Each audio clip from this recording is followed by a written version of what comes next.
Buenas noches, cordial saludo, mi nombre es Andrés, representante del grupo 3. Mandarle un saludo a mis compañeros de estudio y al doctor Julián.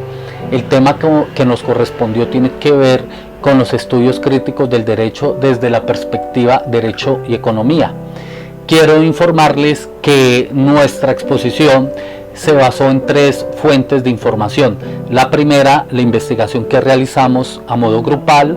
La segunda, nos apoyamos mucho en el material encontrado en el Q10. Y la tercera, quisimos dar nuestra perspectiva personal acerca del derecho con relación a la economía y el impacto en la jurisprudencia. Bueno, como les había comentado, nuestra exposición se basó en las fuentes de contenido, investigación grupal, derecho y globalización y perspectiva grupal.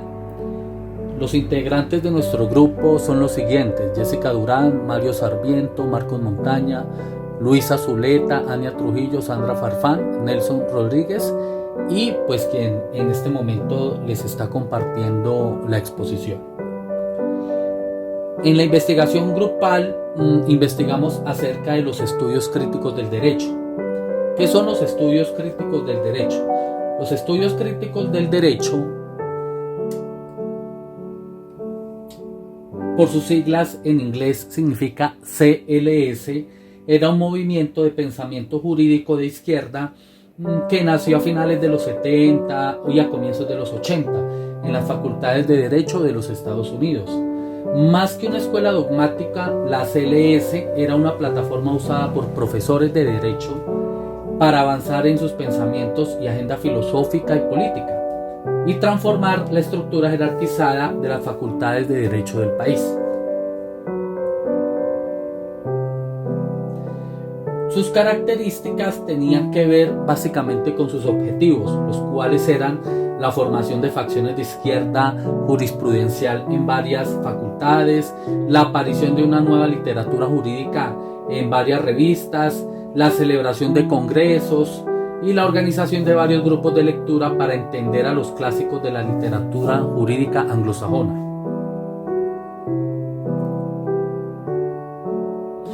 Los estudios críticos del derecho tenían dos fuentes de expresión.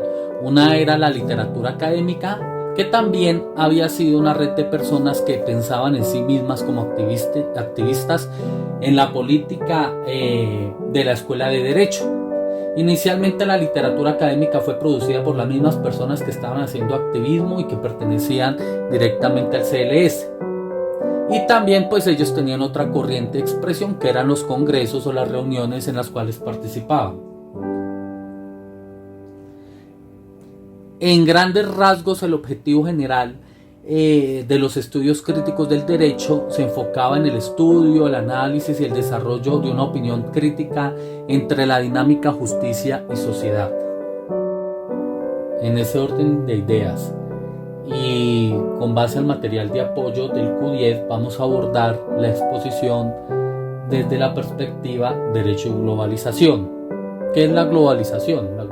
La globalización es un fenómeno universal que se experimenta en todo el planeta y se desenvuelve desigualmente entre unos países y otros. El impacto de la globalización, podemos decir, en los sistemas jurídicos tienen distintas velocidades porque depende de los adelantos tecnológicos y de los acontecimientos de gran resonancia o gran importancia a nivel económico. Los cambios y crisis en los sistemas financieros, igualmente los fenómenos culturales han transformado de una u otra manera, se puede decir, la influencia de cada nación sobre su jurisprudencia en torno a la economía.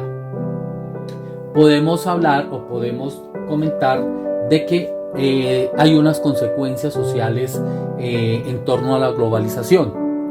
Las más importantes: la pérdida de influencia política de los estados en sus territorios frente al creciente protagonismo de empresas multinacionales e instituciones internacionales. La reducción de la autonomía de los gobiernos para desarrollar sus políticas económicas. El incremento exponencial y el blanqueo de capitales, el narcotráfico y terrorismo internacional. y el oportunismo del nacionalismo que se aprovecha de esos cambios de la globalización para conseguir un mejor posicionamiento social. Bueno, y frente a estas consecuencias de la globalización, ¿qué puede hacer el derecho? Yo les puedo decir que el derecho juega un papel determinante y fundamental, ya que concreta los valores que encierra el sistema jurídico y se encarga de modular y construir la norma que regulará conductas futuras. Pero la pregunta en sí es la siguiente: ¿qué relación o qué impacto ha tenido la economía en el derecho o el derecho en la economía? Podemos hablar perfectamente de la creciente importancia de la dignidad de los derechos de las personas a través de los sistemas de protección de los derechos humanos que se encierra dentro del marco de la globalización, la alteración del orden clásico nacional de las fuentes del derecho con estructura piramidal por la aparición de nuevas fuentes como la lex mercatoria. Y ustedes se preguntarán, ¿qué significa la lex mercatoria? La lex mercatoria o derecho comercial global es un conjunto de contratos de comercio e inversiones de normas que protegen los derechos de las empresas. Eso explicado pues a grandes rasgos, ¿de acuerdo?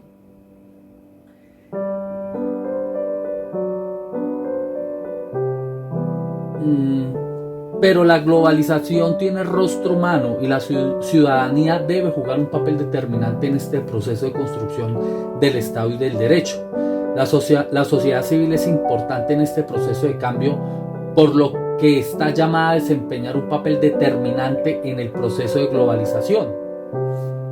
Podemos hablar también de las tendencias de leyes uniformes y preponderancia de la aplicación del soft law. El poder de los estados se ha visto erosionado y estos han perdido ciertas facultades y libertades, pero en el proceso han ganado y han extendido otras facultades.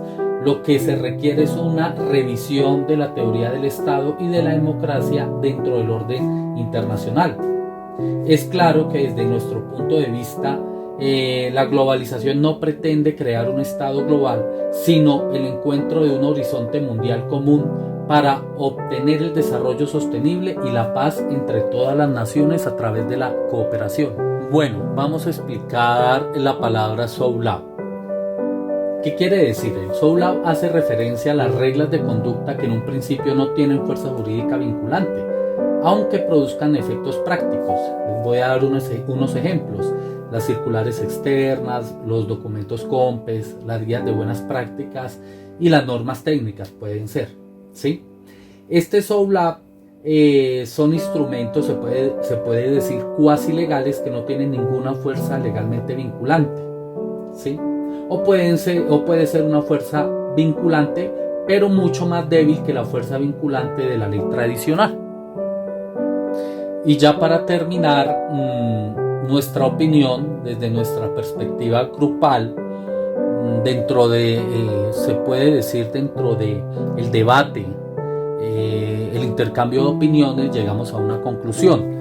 La globalización y por tanto la economía ha influido de manera subjetiva en la aplicación de los sistemas jurídicos nacionales para la protección de los derechos de las comunidades vulnerables por la fuerte influencia de intereses de poderosas multinacionales y naciones con extraordinario poder económico. Eso lo hemos visto en Colombia, lo hemos visto frecuentemente cuando llegan multinacionales a zonas en comunidades de alta vulnerabilidad, y vemos que prácticamente la globalización ha influido así de manera positiva, pero también lo ha hecho de manera negativa por su alto interés económico de países industrializados y obviamente multinacionales muy poderosas con grandes capitales.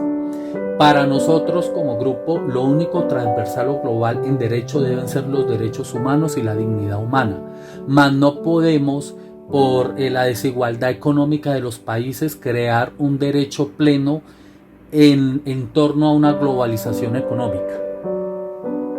Bueno, espero que les haya agradado la exposición. Cualquier duda, cualquier inquietud, pueden contar con el grupo. Realmente realizamos un trabajo con conciencia, un trabajo, a pesar de nuestras ocupaciones, pues tratamos de dar lo mejor en la exposición y esperamos que les haya gustado y de pronto hayan tenido un proceso de retroalimentación importante y eficaz.